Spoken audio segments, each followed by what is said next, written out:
ဝိမချနဲ့အစီချဒီပုံလေးကိုတစ်ချက်ကြည့်ကြည့်ပေါင်ချိန်ကတော့တူတူပဲပြောင်းလဲမှုမရှိဘူးခန္ဓာကိုယ်အချိုးစားတော့တိတိတတ်တာလေးပြောင်းလဲသွားတယ်ကြွက်သားဆိုတာကဒီလောက်ပမာဏတိတိလေးဆိုရင်အစီဆိုတာကဒီလိုမျိုးအကြီး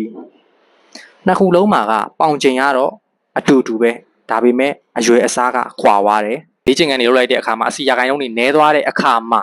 လက်မောင်းလေးတွေတေးသွားမယ်ပေါင်နှံလေးတွေတေးသွားမယ်